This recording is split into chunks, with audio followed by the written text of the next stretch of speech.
Well, hello, I'm Mark Volkman, and I'm here to tell you all about Htmx, which is a relatively new way to write web applications with a focus on simplicity. You can find all my slides at the URL at the very bottom in the lower left there, and slides from other talks as well. And so what I mean by the title Past is Now Future is that Htmx offers a way to get back to a simpler method of creating web applications. And I saw this quote on Twitter a couple of months ago that really resonates with me. If you do not aggressively fight complexity, it will eat you alive. And I imagine you can think about many kinds of software that you work with that maybe seem overly complex. And so I encourage you to think about whether there's some way to make that easier. You'll see several slides that have this blue bird in the corner, and that's to remind me to not spend too much time on this slide. So about me, I work at Object Computing. It's a consulting company in the St. Louis area. I've been doing this a long time. I do a lot of writing and speaking. I have a very extensive blog. You might find some topics you're interested in out there. And I've written 2 books, one on Svelte and one on Htmx that just came out a couple of months ago. And as of this morning, I got the good news that it's finally sold 500 copies, so it's making some progress.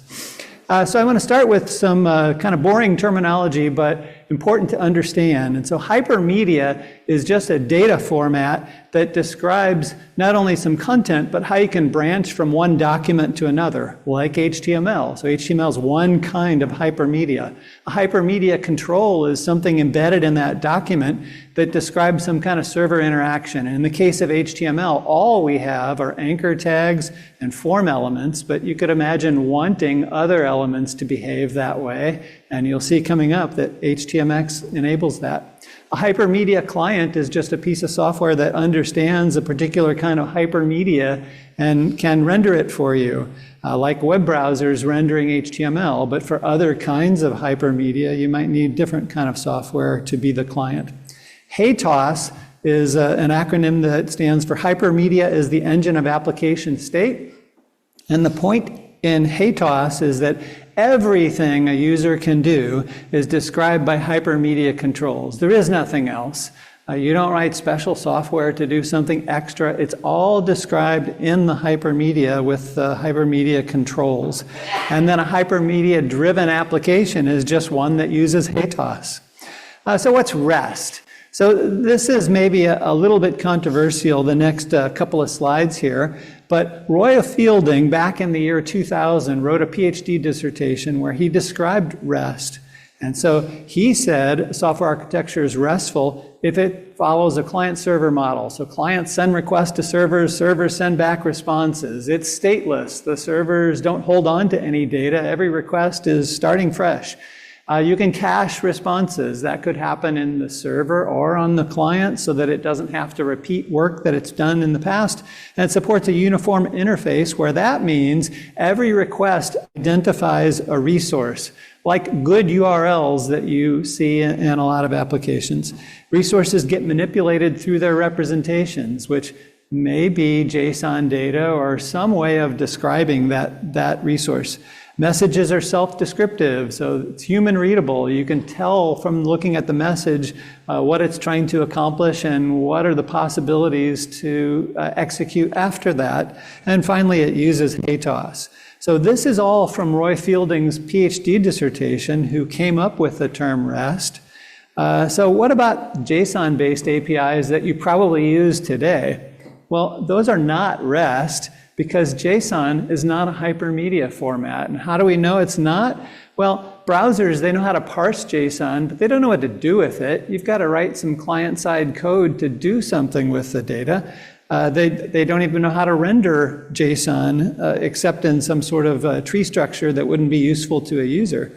And even if the JSON data describe what user interactions are possible, well, that wouldn't mean the browser knows how to carry those out. You have to use some client-side JavaScript code and perhaps a framework like React or Svelte or Vue or Angular. So there's nothing wrong with JSON-based APIs, but it's not correct to say that they're using REST. And how do we know? Because Roy Fielding decided what was REST when he invented the term, and he said, I'm getting frustrated by the number of people calling any HTTP-based interface a REST API. It's really remote procedure calls. So what's Htmx? It's a client-side JavaScript library for implementing hypermedia-driven applications, and it adds support for new HTML attributes. That's really the main thing, is that on any HTML element, you can add these new attributes that give them special powers. And an Htmx application uses endpoints that in general are returning HTML. They're not returning JSON data. And then when the browser gets that, it can just insert it in a special place in the current page. It's free and open source. It's sponsored by a bunch of companies, and you've got the URL for Htmx there, which is where you could go to download the library. One of the interesting things about Htmx is that you can use any tech stack you want to implement it. And this is one reason why a lot of people like it. Maybe you don't like JavaScript. And so with Htmx, you can implement the endpoints that are returning HTML any way you'd like. You can use Python or Go or really any language that can create an HTTP server. Personally, I'm just fine with JavaScript, but for anybody that doesn't like JavaScript, you have all these options now. So this is referred to as HOWL or Hypermedia on whatever you'd like. And so it's useful to think about what are good choices, because, for example, Fortran maybe isn't such a great choice for implementing an Htmx application. So what are you looking for? Well, you want some kind of tech stack that makes it really easy to create new endpoints that support any of the HTTP verbs. So get, post, put, patch, delete, any of those HTTP methods. You want it to be easy to specify type checking and validation of the request data that's coming in. So is the data the right type, and are the values ones that I want to allow? You want it to be easy to get data out of a request, and there are a lot of places to stuff data in a request. It could be in HTTP headers, it could be in path parameters, query parameters, or request bodies. And then it should be easy to send back HTTP responses, and that includes setting headers in the responses and then bodies that contain text or HTML. So if your programming language of choice can support all of that, that's a good choice. But in addition, you want to have tooling that supports these things. You want it to be really fast to start up the server after you've made changes to the server-side code, and preferably have automatic server restarts so it notices you modified this file and it just updates itself automatically. You want good HTML templating support. What you don't want is to write code on the server side that's just concatenating a bunch of strings, and that's supposed to be HTML, because you might make a mistake and serve up some bad HTML. So you want good HTML templating, like JSX that we're going to see coming up here. And I wrote a package that's out on NPM that you could take a look at as an alternative to JSX. And lastly, you'd like to have syntax highlighting of the HTML that is inside your code so that it's easy to read the HTML that you're trying to construct.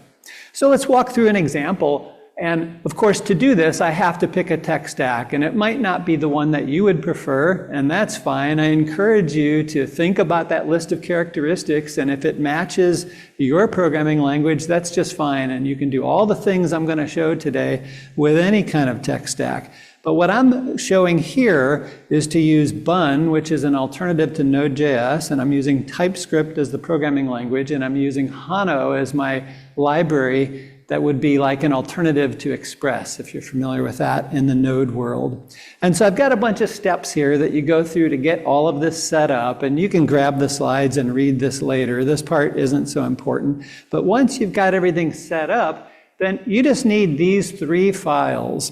And I encourage you to think about what you would write in some other framework to do the same thing that I'm doing here. And so starting with the HTML over in the upper left, I'm pulling in some CSS, the style CSS file, and all I'm doing is setting a font, and I'm doing some styling on that button that says Get Bun Version. And then I'm pulling in the HTMX library itself, which of course you could host locally if you wanted to, but I'm going out to a server to get that. And then I have the button, and all the blue you see there, those are the HTMX attributes that add some functionality to this. And so if someone asks you, well, what happens when the user clicks that button? Well, it looks like it sends a GET request to the endpoint / version. And so let's assume that returns text or HTML. What do I do with that? Well, that's what the target says. It says, I want you to put that in the element that has an ID of version. And so there's my div with an ID of version. It's just going to stuff it inside there. So what about this /version endpoint? Well, here's my Hono server. And so I start by creating a Hono object, and then I can use that to tell where it's going to serve static files from. My HTML and my CSS have to come from there.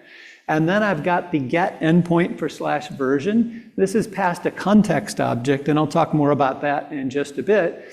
But all I have to do to return text is to tell the context, I want to return text, and the text I'm returning is the lowercase letter v concatenated with the version of bun that is running on the server. And so I click this button, and it inserts it into the div, and you get that output. I think this is amazing. There's so much functionality packed into this small amount of code. And again, think about how you would implement this in some other framework. For example, let's say you wanted to implement the server with Java in Spring Boot, and you want to implement that UI in Angular, just pulling out some examples. It would be way more code than what you're seeing here. So I mentioned that I'm using Hono, and you saw how that endpoint was passed a context object, and these tables here show all the things, the main things that you can do with that context object. So on the left, we see the things you want to do with the request. And so you need to be able to get the value of request headers and path parameters and query parameters. You need to get stuff out of the body, whether it's text or form data, and maybe it's JSON. So that's a summary of how you do those things using Hono. And then on this side, when I'm trying to construct the response, how do I add a response header, and how do I set the status code of my response? How do I put text or HTML or JSON into the body? Or what if I want to return a 404 error, or I want to redirect to a different URL? So the details of this slide aren't important, but what is important is whatever technology stack you choose, I encourage you to begin by creating these tables for yourself, so you've got it summarized for your server-side setup. How do you do these basic things? Because you're going to do these over and over again. Now the next 5 slides go over some pros of using Htmx. And it can be a little bit dry, but we need to understand why we're doing this. Really, the main thing is that we're after simplicity, but I'll try to get through this quickly and convince you that you really should be taking a look at this. So first is that it fixes a lot of shortcomings with HTML. HTML is so limited in what it can do. With server interactions, all I can use are anchor tags and form elements. But with Htmx, I can listen for any kind of user interaction on any element and have that trigger an HTTP request. And then I can get the response back, and I can put it into my current page without refreshing the whole page. That's really a big deal. It improves startup time, which is important for users that are on old computers or they got a slow internet connection. Favors locality of behavior over separation of concerns. We're trying to pack in a very concise part of the code exactly what's happening so it's easy to understand. And we saw that 2 slides back when we looked at that button, and I said, answer the question, what happens when the user clicks the button? That is locality of behavior. You can very clearly see if the user clicks the button, we send a GET request to that endpoint, and the data that comes back, we stuff it into the element with the ID of version. So that's locality of behavior. It enables hypermedia on whatever you'd like. You can use any tech stack you'd like to implement your endpoints. Encourages full stack development. Now this maybe has pros and cons. Do you want developers to be implementing the server part and the client part, or would you like to have 2 separate teams? Well, I think it's convenient if a developer can run with a story and complete the whole thing, and Htmx certainly encourages that.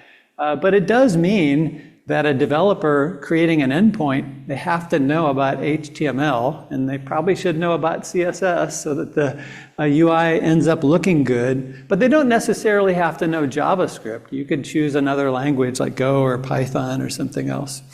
HTMX eliminates JSON as an intermediate format. In a typical single-page application, you have endpoints that you send requests to fetch data, and it gets data maybe from a database, turns it into JSON and returns it. And now back in the browser, something has to parse the JSON and then decide how to update the document based on that data. And so that brings to mind using frameworks like React, for example. But in an HTMX application, those endpoints, when they fetch data from the database, they just immediately turn it into HTML and send that back. And now when the browser gets it, all it has to do is insert it into the current page where you indicate. So that results in faster and simpler code. Eliminates the need for API versioning. This one's kind of interesting. When you have JSON endpoints, often you're assuming that there might be more than one application that hits that endpoint. And so now you've got to be careful about making changes to it, because you might do something that your current application wants, but now you just broke another application. Certainly that's not always the case. Sometimes you have JSON APIs that are just for one application. But with these HTML-based APIs, you want to look at it like this endpoint is only for this one application. I'm not intending to share it with another one, and that means I don't have to version it. I can make changes anytime I want. Now you might be thinking, well, isn't that wasteful? We're repeating this work, and what if there are 3 applications that basically want the same data, but they would like it to come back with slightly different HTML? Well, that's fine. You can have a library of code that does, for example, database queries and grabs the data that you want. And then those 3 different HTML endpoints can all share that and just return different HTML. Simplifies state management. In a typical single-page application, you have state that's on the server, and then often a large part of that state also gets brought down to the client, and you're managing the state in 2 places, and you need to keep that state in sync.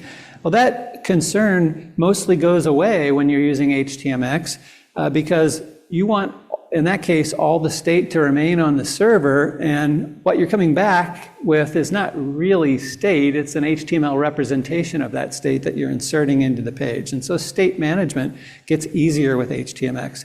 Simplifies client-side code, because with HTMX, you don't really need much client-side code.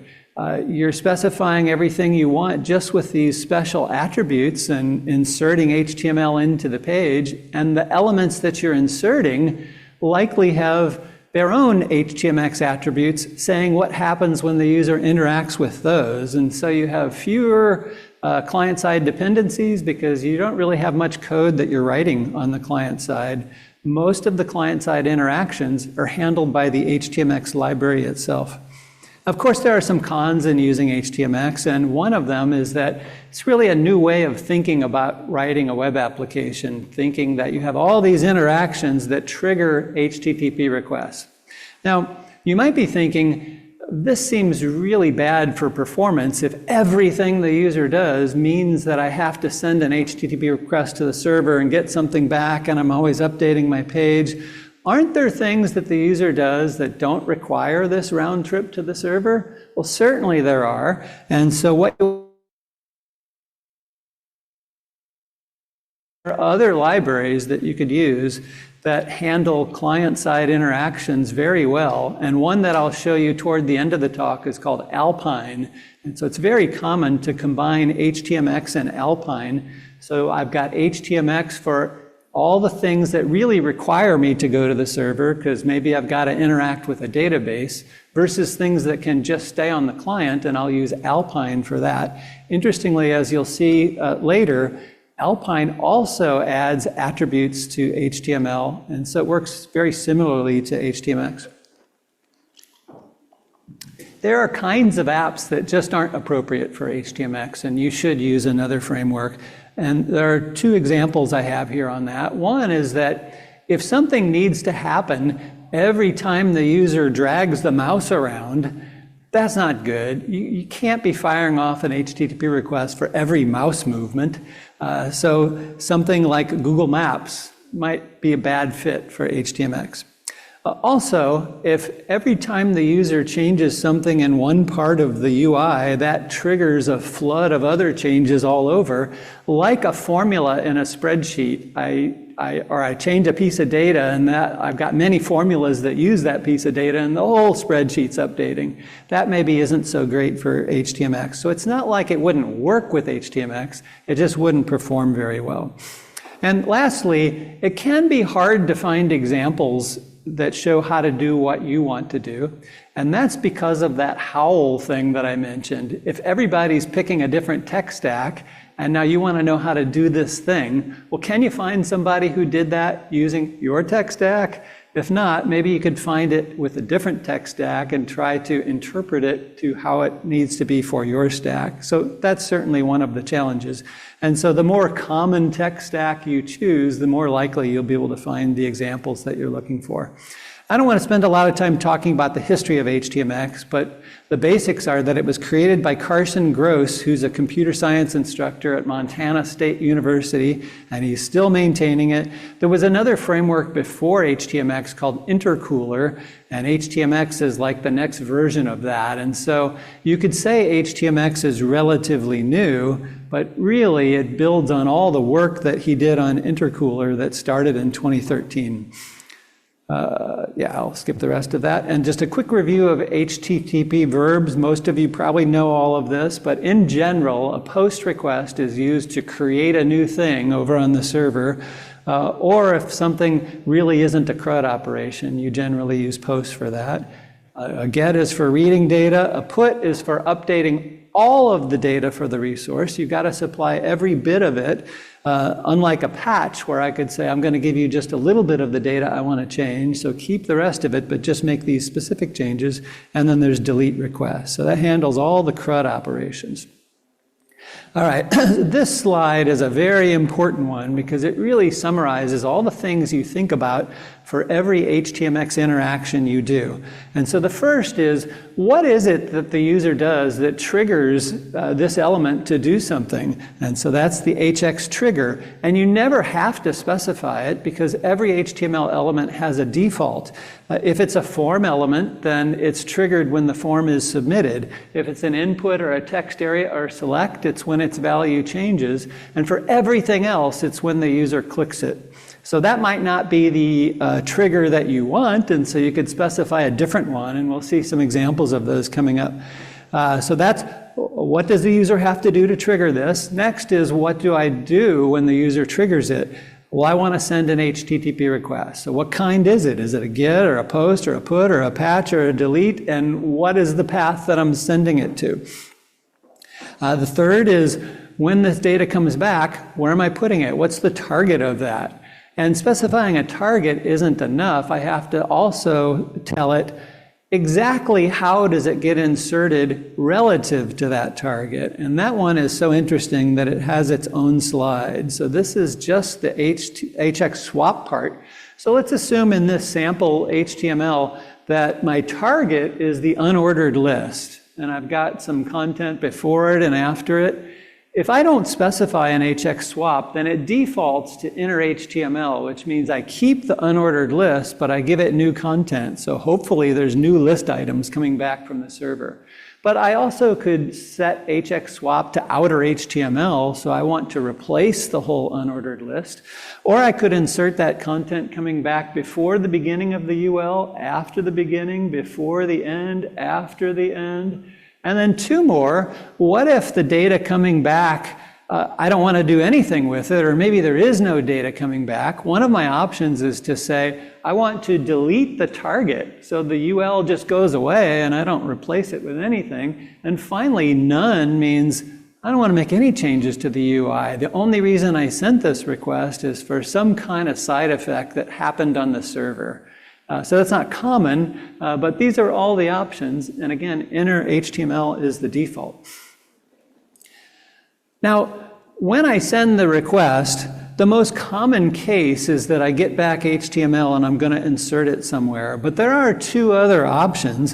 One of those is out of band. So that means I want to insert this content somewhere else in the document. It has nothing to do with the target. And that's useful because sometimes your endpoint wants to update multiple parts of the page, and you only can target one thing. So having these out-of-band requests allows you to do that. And then finally, the server can specify, I want to trigger an event. So when the response comes back on the client, it triggers an event that can be processed client side. So thinking about this little to-do application, and I'll give you a GitHub repo for this later so you can take a look at it. When do I update this part right here? Well, if I type in something here, like go to the conference, and then I add it, this is going to now update to 2 of 3, because I now have 3 to-do items, and 2 of them I haven't done yet. Also, if I click the checkbox to change it from done to not done, or vice versa, that's going to change these numbers. And finally, if I click a trash can here and I delete the to-do, well, that's going to update that. So I've got 3 things that cause me to have to update that. Now, take a look at this line here. This is the part of my HTML that renders what you're seeing right here. And it sends a GET request to /to-do/status that returns this string. And then I'm just going to place it in the content of this paragraph tag. But when do I want to do that? Well, I want to do it when this page first loads. I need to show what is the initial status. Also, I want to do it if I get this event, a status change event. Now, if I click the trash can, it's going to trigger that event, but events in the DOM bubble up. And so it's going to bubble up through the tree of my DOM, and eventually it's going to make it to the body. But this part right here, this paragraph, this is not an ancestor of the trash can, and so it's going to blow right by that. And so I have to say, yeah, I want to listen to that event, but I want to listen to it happening from the body.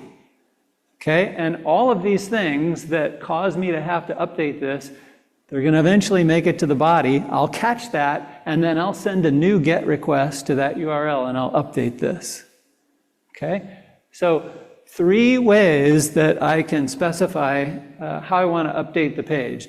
Out-of-band swaps was one of those, and the key thing here is that you're returning some HTML that has an ID, like that paragraph tag that has an ID of error, and then I tell it, yes, I want to do an out-of-band swap. And so that means that this endpoint, when it returns that HTML, it's returning 2 things. Now, in case you're not familiar with React and JSX, those angle brackets on the top and the angle bracket / angle bracket on the bottom, that's creating what React calls a fragment. And the point here is that in JSX, you can only return 1 element, but I want to return 2. And so all I have to do is wrap that in a fragment, and now I can return 2 things. And so that to-do item, well, that's going to be the main thing I'm returning, and it's going to go to the target that I specified. But the second one, only 1 thing can go to the target, so that one's an out-of-band, and it's going to find an element on the page that has an ID of error, and it's going to replace that with what I send back, some kind of an error message. Okay, so that's the key to how one request can update multiple parts of the page. So when you're using Bun, it has built-in support for generating JSX, and you can use that to create HTML. JSX maybe is the best part of React. So other parts of React, like a virtual DOM and hooks, none of that is used here by Bun. We're just focusing on JSX. And so a JavaScript function can return JSX, and that can be my representation of HTML. And we'll see an example of that coming up in a function that is called table row in 5 more slides. So the elements that I return, they can have Htmx attributes on them, and they can have Alpine attributes if I want to specify some client-side interactivity. So now we get to the part of the talk where I want to show what I think are some pretty interesting examples. And just like the first bit of example code, I want you to think about how you would implement the same thing in some other framework. And I'm just showing snippets of the solution, but the whole thing is at this URL here, a GitHub repo where you can find the full application. So what I want to do here is I want some validation on email. So I have an input where the user enters an email address. And so what is it that triggers this? Well, the trigger says, when I get a key up event, and the value of this input hasn't changed in at least 200 milliseconds, now is a good time to send a request to the server and make sure that the email address that they entered isn't already being used by some other user. And so that sends a request over to here, this get endpoint. And so since I'm using Hono, I get this context, and I can go to the context and I can ask it for the value of this query parameter. Now it's coming to me as a query parameter because that input is not wrapped in a form. Otherwise it would be in form data. So then I have this function that I'm not showing here, validate email. All that's doing is checking to see if the email is already in use. Maybe it has to query a database to determine that. And so it's returning back a Boolean. And if it's valid, meaning it's not already in use, I'm going to send back text that's just an empty string. But if it is in use, I'll send back this message instead. And I said that the target was email error, and so that goes down to that span. It has a CSS class of error, which probably makes it red, just like you see right here. So this, I think, is very interesting, the way I set up the event handling there to say, let's only do this if the user changed the value and then they stop typing for a bit. And then I'll send a request and check and let the user know if there's a problem. Lazy loading. So in this example, let's assume that I've got a long HTML page and there's a table way down. And so when the user first visits the site, the table won't be visible yet.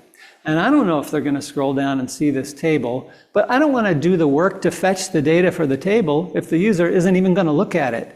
And so what I can do is have a div tag like you see there, and the trigger is revealed. So I won't do this unless the user scrolls down and reveals this element. And when they do, I'll send a get request to /users, and it's going to return all this data, and I'm going to insert it right into the div. How do I know it's going into the div? Well, I didn't specify a target, and it defaults to be that element. Notice that I've got an image tag that displays spinner.gif. And it has a class of Htmx indicator, which is the same thing I specified up there. What that does is when it sends the request, it changes that element to be visible. And when the request comes back, it changes it to be invisible. So I automatically get a spinner when that request is going on. So I don't waste time asking for data that I'm never going to render. Active search. And let me demo this one real quick. I've got my server running already, and I'm going over to Chrome, and so I can type in the letter A, and it gives me all the people that it knows about that have A in their name, and then R, and it's actively searching for matches of that. That's really easy to implement. So similar to what you saw before, when I get a key up and you haven't changed the input in a while, then I want to send a post request to this search endpoint. Here, I'm assuming that that input is inside a form, and because of that, the server is going to get form data. And so I'm pulling out form data, getting the value of the name that you passed in, and if there's nothing in there, I just return an empty string. But if I've got a name, I'll get a lowercase version of it, and I have an array of names. Somehow I got this array of names, and I'm going through and finding all the ones that include what you typed in, and then I'm returning back a bunch of list items. Well, the target is that unordered lists with an ID of matches, and so it fills in the list items, and that's how it works. Again, think about how you would implement this in a different tech stack. And the last example I want to go through is an infinite scroll.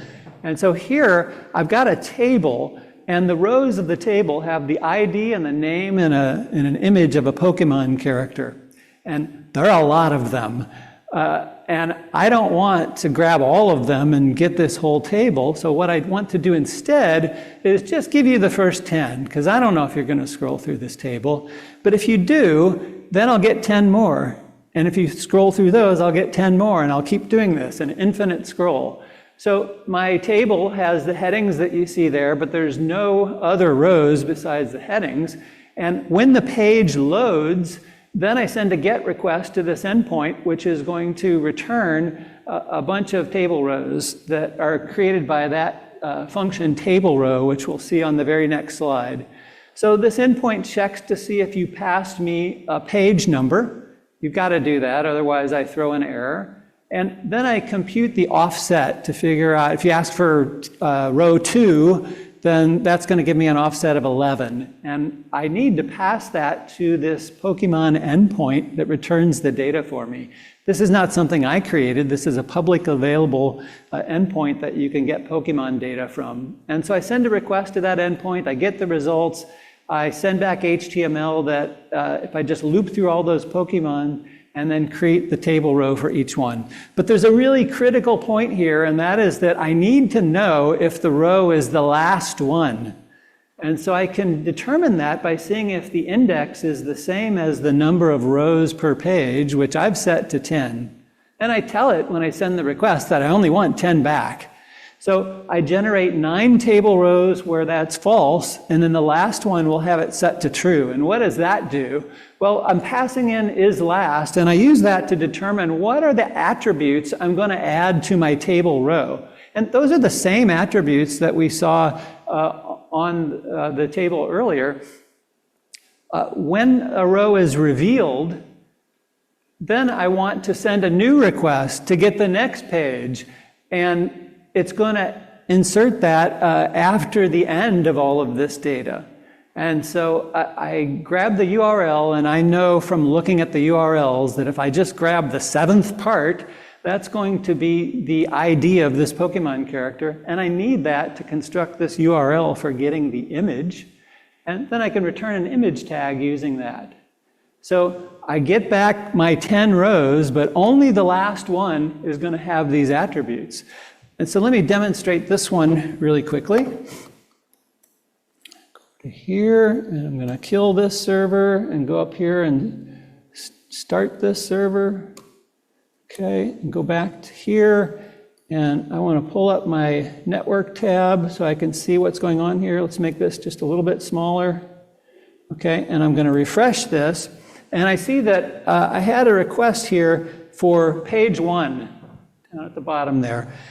So I start scrolling through and nothing's happening, and then I get to 10 and I got a request for page 2. And I keep scrolling, and when I hit 20, I get a request for page 3. And the user can't even tell that this is happening. I am displaying a spinner, but it happens so fast the spinner doesn't even appear. So once again, think about how you would implement this using some other tech stack. All right, this topic is somewhat interesting. It's a way of getting better performance from your existing pages without doing much. You just say, I want to boost it, and it has a different way of updating the page, which is not a full page refresh. So take a look at that if that seems like it might be useful to you. There's a lot of other topics in Htmx that I didn't have time to go over. All of this is covered in detail in my book. Some animations with CSS transitions, other ways of communicating with servers, the history API. There's a lot of information on security that's in my book. A lot of that is built into Htmx. And even doing DOM manipulations with a slightly easier API. That's what the Htmx JavaScript API is. It is even possible to develop mobile applications using this approach. Of course, mobile applications don't generally use HTML, but there's a library called Hyperview that's built on top of React Native, and it uses these same concepts that you see in HTMX.